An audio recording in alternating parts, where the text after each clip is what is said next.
Hello and welcome to my first ever Reddit build challenge. This is based off of the ice cave design currently that is in play, and this is my build so far.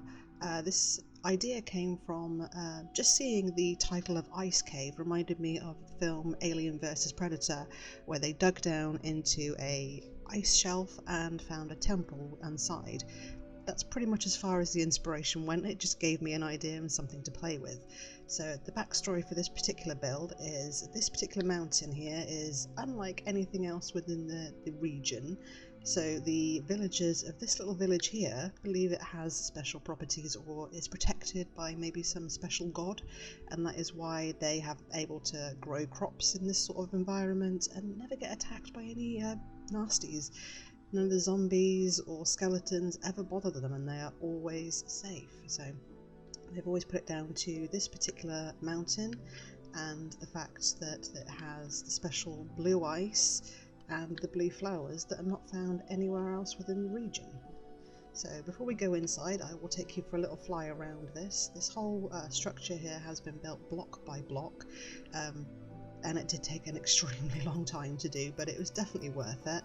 I feel the outcome has far surpassed what I ever expected it to do, because I've never attempted to actually build a mountain like this before. Not like this. I usually try and adjust what's there rather than create something myself. So here I've used mainly just stone, but with a few little extras like the different types of slabs and the snow, and then I added in the grass, coarse dirt, and even some podzol just to give it a little bit more texture and depth there. We've also used some of the carpet here, which I've seen with Good Times with Scar. He's used that on his Frankenskarian mansion as moss, and I thought that was actually a really nice idea, so we've used that in here as well. And we've added a little bit of hidden lighting as well, just to make the whole build look a little bit more majestic at night. I did try the different types of ice, the normal ice, and excuse me, that's my cat. I did try the different types of ice, normal ice and the packed ice, but due to the fact that everywhere obviously is white because this is a snowy biome, it just didn't pop, so which is why I decided to go with the blue, because it really stood out and actually made the build look that much more interesting. Obviously added in all the sort of custom trees as well, just to give it a little bit more life and a little bit more variance as it goes round. And sorry, that's my cat again complaining at me. There we go. So the next part of the story is they actually are awoken one night to a loud crack and an earthquake and everything shaking, and they come out to find this. So they come out and investigate and wonder what's happened to their special mountain, to see that they can actually see something inside. So villagers, being villagers and not necessarily the smartest, decided to build a wooden walkway above molten lava. Obviously it caught fire, but they were still able to get inside to actually explore the interior of the build. So when they came in, they were presented with not only the temple itself, but with obviously ice crystals and spikes hanging down from above. There's a lot of interior detail here, from things just with not just the ice spikes, but with the bushes and the water, which has the seagrass and some coral in there as well. Obviously a little bit more moss there.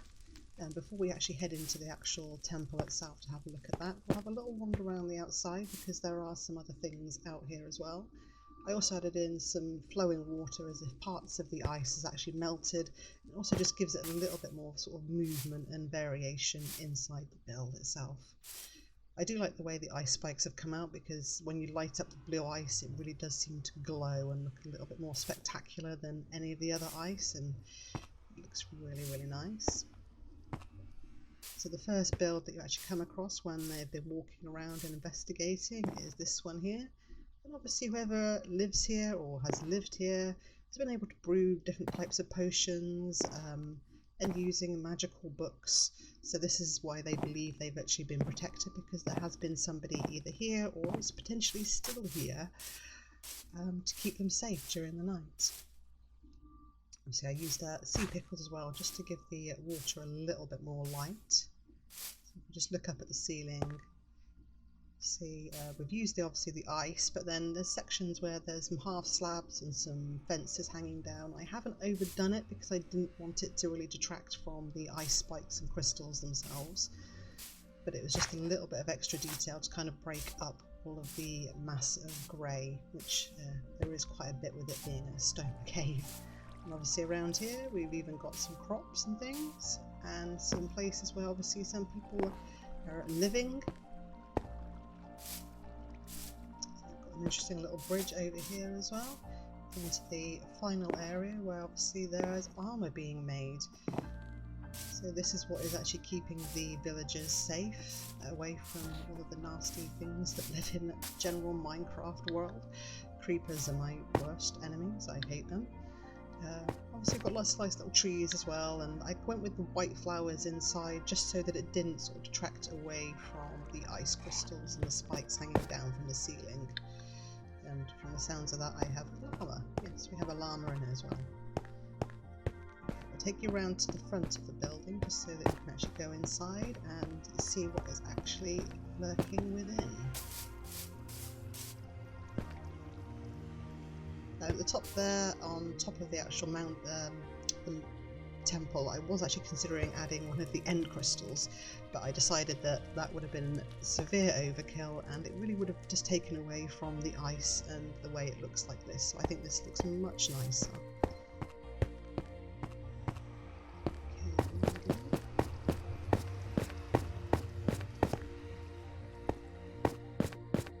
I've used the honey blocks there with some sea lanterns just to give it an interesting colour.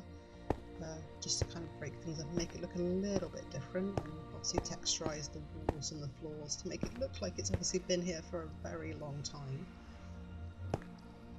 The bushes and things and vines hanging down could mean that it's overgrown and nobody is here anymore, or it could simply be that this is just part of what's here and they haven't cleaned it up. Now here we have is the portal through to the what they believe is the afterlife, and this is why there are guards protecting it to make sure that nothing goes through or comes out that isn't meant to.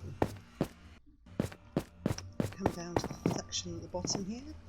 We have our guardian in diamond with the totem of undying, showing that even in death people will continue to live and have life and abilities beyond that of the physical body. And obviously, as a lot of temples had at some point, especially the Egyptians, they were buried with all of their treasure. So they've got the diamonds and the gold, and they've got ender pearls and crystals and things around here, and some more emeralds and things on this side.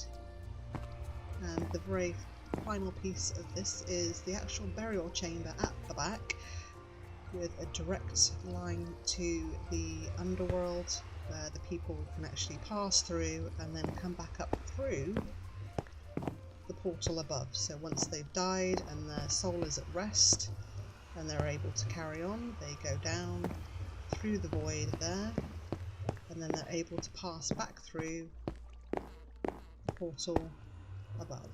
This allows them to come back through as an entity or as a being of some description to be able to interact with this world and pass back through again when they're ready. So that is the actual build, and I hope you like it, and I've had a good look at some of the others that other people have built and they are looking pretty amazing. So basically a big good luck to everybody, and I hope you like it. Thank you very much. Goodbye.